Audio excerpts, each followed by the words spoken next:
څنګه کلاره کلاري شوه جانان رخصت شو کله خوشې پاتې شونه او ما ویل اسمان به په ما پرېوځي چې یار مې واخلي او تورو خاورو ته یې وړینه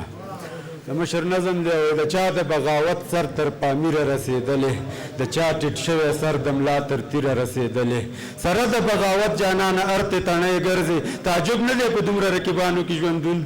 چې پټ نشو د چا مخ ته په دوو ګوتو لمر اخر هم برابر شو هغه سر او د غره سر او رمه ترنم په اللهو مست شیخان دربار ته دې راغلي دي د لارې مریدان ته چېرته یې جانانه ګلکڅونو ته راځه د کلي هغه دنګو چنارونو ته راځه چې څرنګې په لمر پسې د لمر ګلونه اوړي دا ستا مخور مخ پسې بلا مخونه اوړي شوې ته د آینو د مخ څېرې در پسې ترکې نورچونه انتظار زړونه او زارې در پسې ترکې اشنا بویه چې لاړې یوسف مخ در نه جوړ شو یو څرک په غرونو پاتې لمر مخې در نه جوړ شو تتمشه تر منزله ستا د لارې مشالونه رانشه درته دا سپوږمۍ او ستوري کبلیچونه منو چې دلته اوسپنه او ایمان دي ټکر شوي څو ځل د رقیب سر او زما سر سر په سر شوي مننه غزل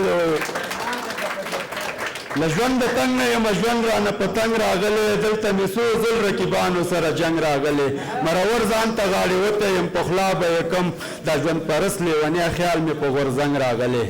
پښتون احساس مې بشریت ته سلامي ولاړ دی ایښې مې نه ده نه مې توره باندې زنګ راغلی هېوادنی غرور مې داسې حد ته ورسوي هېوادنی غرور مې داسې حد ته ورسوي وارې خطا وي که مغل او که فرنګ راغلی مینه دې نه پټوي مینه دې په جار تکرار شي مینه دې نه پټوي مینه دې په جار تکرار شي بیا مې غوږو ته د یو چا د بنګلو شرنګ راغلی حالات ورونه وروي او که ګلونه سپړي زموږ نصیب زموږ په وینو باندې رنګ راغلی حالات ورونه وروي او که ګلونه سپړي زموږ نصیب زموږ په وینو باندې رنګ راغلی ځوړند سرونه تورې نه غوڅوي زی راځي پې مننه ځوړند سرونه تورې نه غوڅوي زی راځي پې هغه کلم شي چې زما غوندې پرې دنګ راغلی د وخت څپېړې که درنې وي خو بدلې نه کړم په هر تصویر کې پېښوری لکه ملنګ راغلی غزل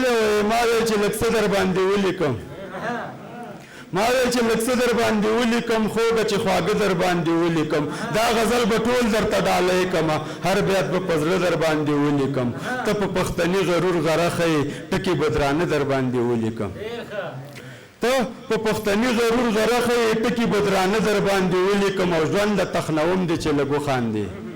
منصور ملنګ صاحب ژوند د تخنوم دی چې لږ وخاندې سم او که کاږه در باندې ولیکم ما ته د معیار لاره معلومه ده بیلګې به یو څه در باندې ولیکم هو په اوږدو لارو ستړی کېږم لن لن به ټول زه در باندې ولیکم اوس دا یو څو ټکي له خاني واوره بیا به څه اوږده در باندې ولیکم ملګرو وخت نه ضایع کوم هلته د ملګرو غوښتنه زه بیا راتلم هم نه ما ویل چې ملګري دا مېلمانه راغلي دوی خو دلته څه مېلمانه دي چې د هغوی ډېره غوښتنه ده او د غزل غوښتنه کوي نو غزل ویمه په هغې درنه اجازه اخلم چې داسې نوران پسې زړګی دی چې تپوس مه کوه داسې نوران پسې زړګی دی چې تپوس مه کوه تر هغه حده لیونی دی چې تپوس مه کوه زړه خو مې هسې په سینه کې په ټوپونو نه دی څه ناشنا شانتې غمی دی چې تپوس مه کوه دواړه لاسونه بې اختیاره په نامه شي ورته دومره د قدر وړ سړی دی چې تپوس مه کوه دواړه لاسونه بې اختیاره په نامه شي ورته دومره د قدر وړ سړی دی چې تپوس مه کوه او د سپو شوقینه یم خو دې سپي ته مې ځکه کتل دا د یو داسې کوڅې سپی دی چې تپوس مه کوه د سپو شوقینه یم خو دې سپي ته مې ځکه کتل دا د یو داسې کوڅې سپی دی چې تپوس مه کوه د خولې خندا دلته ساقي په ډېره لوړه پلوري مجبور په داسې څه خانې دی چې تپوس مه کوه